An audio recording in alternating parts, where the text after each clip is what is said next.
Ok, what's up guys,អ្នកទាំងអស់គ្នាវិលដល់មកការកោគេទៀតហើយច្បាប់នេះអត់មកដាំតាណាមទេបាទមកកោគេម្ដងតើវាស្មាយយ៉ាងណាជាមួយគេកោបងគេរាមួយមក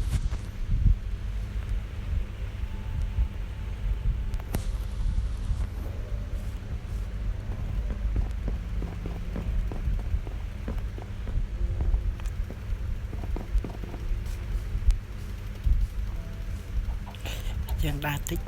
កុំឲ្យគាត់ដឹង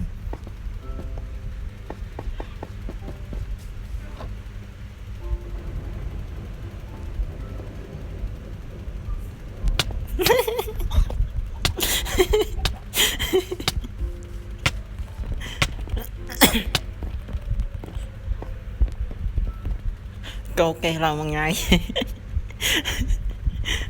ដល់ពេលចឹងទៅខាងមកអីមករត់មក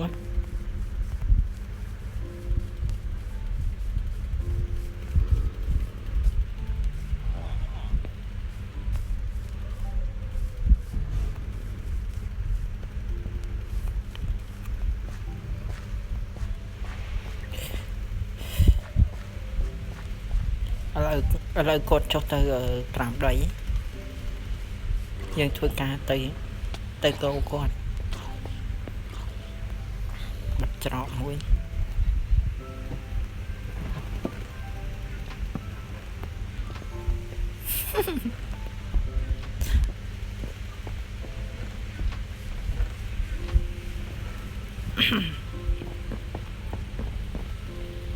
ចុំចេញមកខាងនេះ What the heck យ៉ាកាន់ធ្នូរត់តែបាញ់ខ្ញុំទេខ្ញុំធ្វើឲ្យគាត់ខឹងមួយថ្ងៃហ្នឹងគាត់ដាំតាណាមខ្ញុំដកតាណាមគាត់ដាំតាណាមខ្ញុំដកតាណាម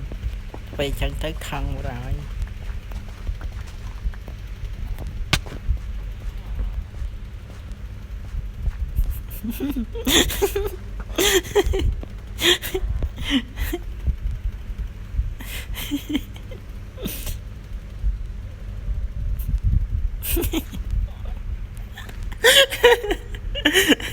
Ok, tarong gitu.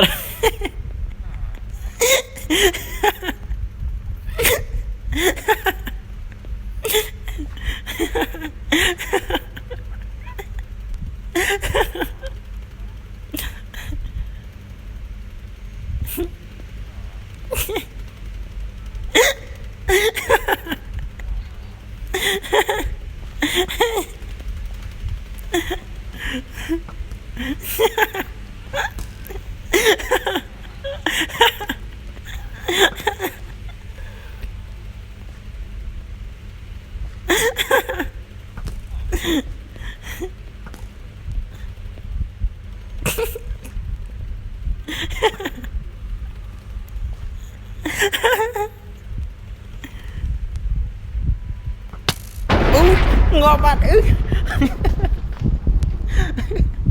ơi chọc rồi cái này dư ha chọc vào đấy